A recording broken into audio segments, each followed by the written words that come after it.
You've probably heard that anesthesia just puts you to sleep. And you've probably also heard horror stories about people waking up mid-surgery or never waking up at all. So which is it? Is it a gentle nap? Or is a doctor switching your brain off and gambling that they can switch it back on? The truth is way stranger and way more precise than either of those. Here's what this video is actually about. We're going to crack open what anesthesia actually does inside your body, not the you count to 10 and wake up version. The real one, where a drug hijacks the exact electrical signals your nerves use, jams them, and then quietly hands them back. And a lot of what you think you know is basically fiction, the chloroform on a rag trick from movies, doesn't work. The sip of water won't hurt before surgery could genuinely put you in the hospital. We're going to cover the 3 types of anesthesia, how each one blocks pain at the cellular level, why Propofol turns your brain down like a dimmer switch, the disturbing reason you have to fast before surgery, and how real the fear of waking up mid-operation actually is. By the end, you'll understand exactly what's happening in that gap between count to 10 and waking up confused. Let's start with what anesthesia even is. Anesthetics are substances that block your sensitivity. They make you stop feeling for a while. And that one ability makes them some of the most valuable tools in all of medicine, because above all, they take away your ability to feel pain. That's why they show up everywhere, from pulling a single tooth to a colonoscopy to cracking open your chest for open heart surgery. Without them, every one of those would be a waking nightmare. And depending on how much of you they switch off, anesthesia comes in 3 flavors. Local anesthesia hits just a tiny patch of your body.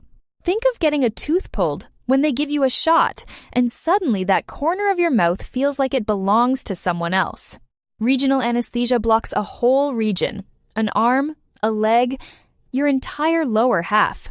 The famous one here is the epidural, used during childbirth so the mother feels nothing from the waist down while staying fully awake. And then there's general anesthesia, the total shutdown button. Your whole body disconnects and your consciousness goes with it. These drugs drop you into something like the deepest sleep imaginable, and they're reserved for long or brutally invasive surgeries where the best thing for you is to simply not be there for it. So, how do these drugs actually make you stop feeling? It depends on the type. They don't all work the same way. But before any of that makes sense, you need to understand the thing they're fighting: pain. Here's the thing about pain. It feels like the enemy, but it's actually one of the most important systems your body has. Pain is an alarm, an unpleasant signal that screams something is wrong, that some part of you is being damaged. The detectors running this alarm are called nociceptors, a special type of neuron scattered across your entire body, built specifically to sense things that hurt you: a cut, a burn, a nail under your foot. When a nociceptor fires, it launches a nerve impulse that leaps from neuron to neuron, racing up the nerve until it slams into your central nervous system, your spinal cord, and your brain. That's where the signal gets read, and a response gets fired back. Hand on a hot stove? You yank it away before you've even thought about it. Foot on a nail? It lifts on its own. Annoying as it is, pain is keeping you alive. It's your body's smoke detector. It tells your brain something is wrong and that you need to act right now. People born unable to feel pain, and that's a real, rare condition, tend to injure themselves constantly because the alarm never goes off. But here's where it turns against you. When the pain gets too big, the kind you'd feel from a scalpel cutting into you, the alarm becomes unbearable. And sometimes you have to get through enormous pain, like a surgery, to come out better on the other side. That's the exact problem anesthesia was invented to solve. So how does it shut the alarm off? Let's start with local anesthesia, because it's the easiest to wrap your head around. Local anesthetics work by blocking the pain signal mid-transmission. And they do it by jamming a very specific piece of machinery, tiny gateways in the nociceptor's membrane called sodium channels. Those channels are non-negotiable for a nerve impulse to fire and travel. So here's the trick. Even if the nociceptor detects the damage, if its sodium channels are blocked, the impulse simply can't generate. It never reaches the next neuron. It never reaches your brain. So you feel nothing. Picture trying to send a text while someone cuts your internet. The message exists. You hit send. Nothing goes anywhere. That's a local anesthetic. which is why it blocks pain indirectly. It doesn't stop the damage from happening. It just stops you from ever getting the message that it did, and it wears off on purpose. Local anesthetics grab onto those sodium channels reversibly, meaning they let go eventually. The channels reopen, the nociceptors go back to normal, and the feeling floods back in. Now here's something that might genuinely surprise you. A classic local anesthetic is lidocaine. And it's not just for surgery, it's hiding in everyday products. Those medicated lozenges you suck on when your throat is killing you, a lot of them contain a numbing agent that's a local anesthetic. That tingling, deadening feeling on a sore throat isn't soothing it. It's literally blocking the nerve signals so you stop noticing the pain. You've been using anesthesia at home this whole time without realizing it. That's local. But if you understand it, you already understand the next level up, and the jump is smaller than you'd think. Because regional anesthesia uses the same basic idea, often the very same drugs, like lidocaine, but aimed at a much bigger target. The question is just, how do you numb a whole limb instead of a patch of skin? You change two things: how much you use, and above all, where you put it. One option is to inject the anesthetic near your spinal cord. The superhighway, every signal traveling between your body and brain has to drive down. Block the road there, and you stop the pain signal from an entire region before it can ever reach the brain. That's exactly what an epidural does in childbirth, a central roadblock that shuts down everything below the waist while the mind stays wide awake. But what if it's just your arm or your leg going under the knife? Then there's another option. Inject the anesthetic straight into one of the peripheral nerves feeding sensation from that area. Remember those nociceptors? Their signals travel through these peripheral nerves, the wiring connecting every body part back to the brain. Block one wire and the brain goes deaf to that entire region, perfect for operating on a shoulder, an ankle, a knee, a wrist, while you stay conscious the whole time. So that covers numbing parts of you. But none of that explains the big one, the one that scares people, the one where you actually disappear. So stay with me, because the way general anesthesia switches off your consciousness is something most people completely misunderstand. General anesthesia is the one that takes your consciousness entirely. If you've been under more than once, you know it comes two ways: intravenously, injected straight into your blood, or through your lungs, inhaled through a mask. This is the all right, count to 10 moment. You get to about 3. Then there's nothing, no dream, no time passing, just a hard cut to black. So what's in the syringe? Among the injected drugs, the headliners are Propofol and thiopental. Among the inhaled ones, you've got ether, nitrous oxide, and the infamous chloroform, the one every movie villain splashes on a handkerchief to drop someone in 2 seconds flat. And here's where I have to ruin the magic.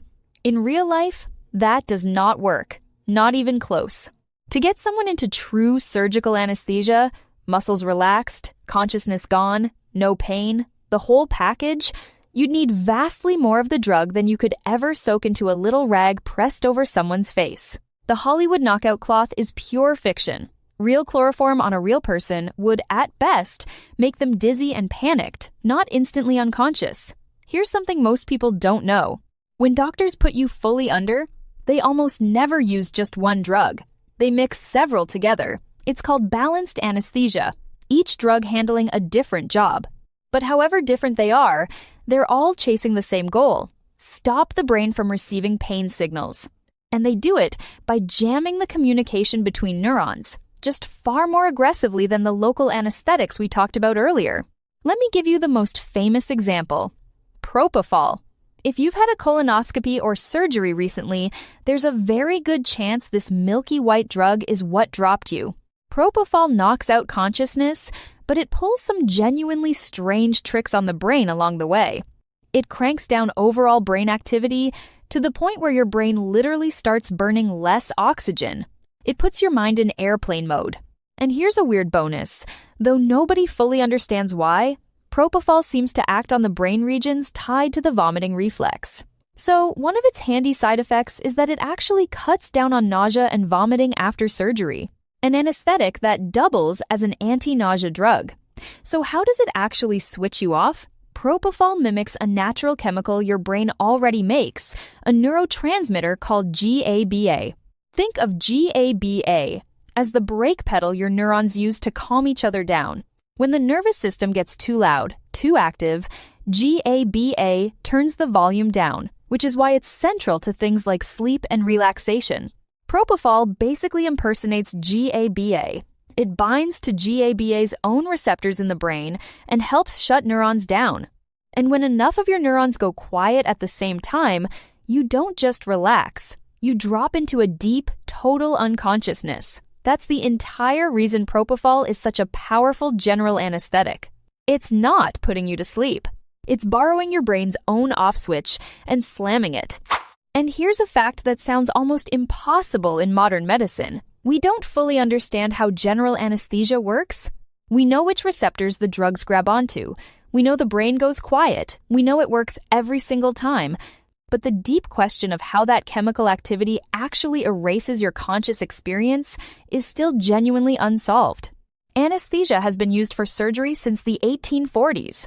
We've been switching consciousness off and on for nearly 2 centuries, millions of times a year, and the precise mechanism of how it makes the you inside your head disappear remains one of the open mysteries of neuroscience.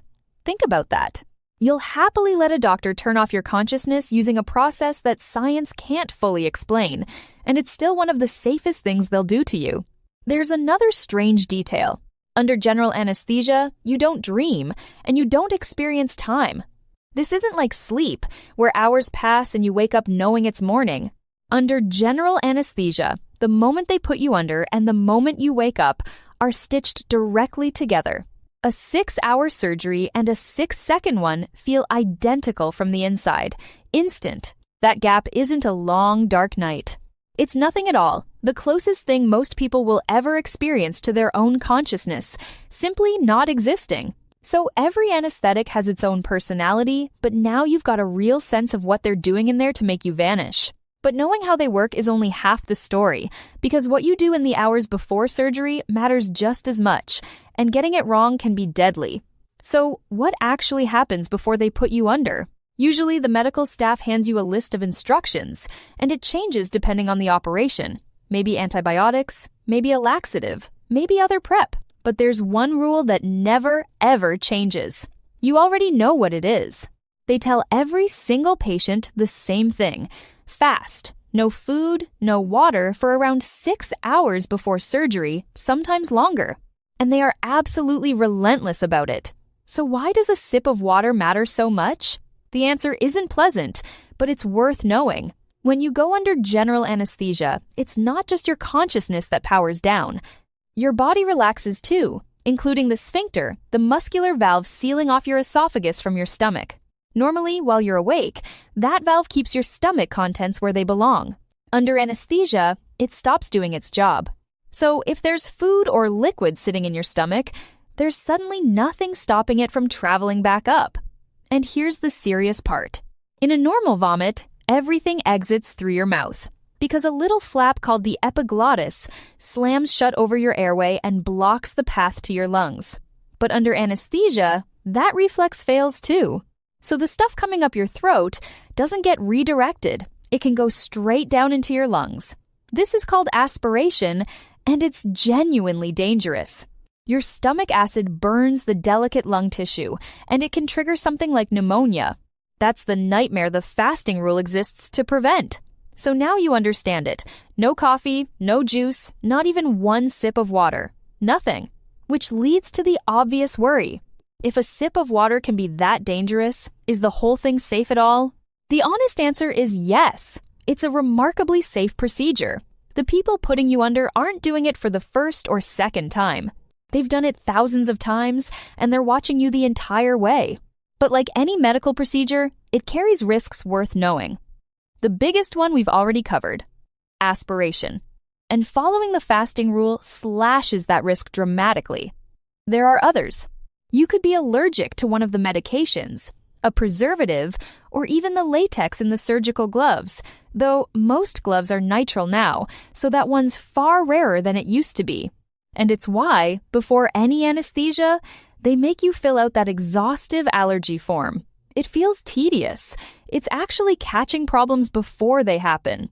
Now, let's hit the fear a lot of people secretly carry: waking up in the middle of the operation. Here's the reassuring truth. This was more of a real concern years ago, back when there wasn't much technology to track what was happening inside you. Today, anesthesiologists monitor your vital signs every second you're under, and the moment anything drifts, they adjust your dose on the spot. You're not abandoned in the dark. You're being watched more closely than at almost any other moment of your life. The phenomenon does have a name: anesthesia awareness. But with modern monitoring, it's extraordinarily rare, and in the vast majority of cases where any awareness happens at all, there's no pain involved. The horror movie version, where you're fully awake and feeling the surgery but unable to move, is about as common as it sounds. Almost never. And when you do wake up, feeling like a complete mess is completely normal. Disoriented, confused, dizzy. It's why the internet is full of hilarious videos of people coming out of anesthesia saying absolutely unhinged things. If you've ever made a fool of yourself or blurted out something you regret while surfacing from anesthesia, relax. It's happened to everyone. Your brain is just rebooting, and the higher functions come back online last. So let's put the whole thing together. Anesthesia isn't one magic trick. It's a set of them, each one hijacking your nervous system at a different scale. Local anesthetics jam the sodium channels so the alarm never fires. Regional anesthetics block the wiring or the highway so an entire limb goes silent. And general anesthetics borrow your brain's own GABA brake and press it until your consciousness simply switches off. 3 different drugs, 3 different scales. One shared goal: stop the message from ever reaching you. And the through line is this: anesthesia doesn't actually stop the damage.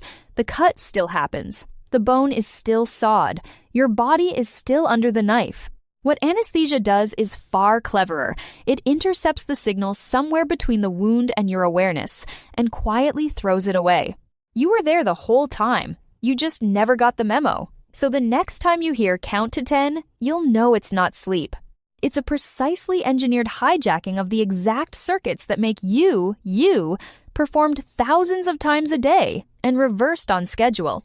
The truth behind "I dozed off and didn't feel a thing" is a lot more than a nap. Now you know exactly what it is. Here's what I'm curious about. Drop it in the comments. Have you ever been put fully under for surgery and felt that eerie, no time passed at all jump? Or are you someone who's genuinely afraid of going under and has been putting off a procedure because of it? I want to hear which camp you're in. And if you want to keep learning how your own body actually works, the real version, not the simplified one, subscribe. There's a lot more coming that you're going to want to see.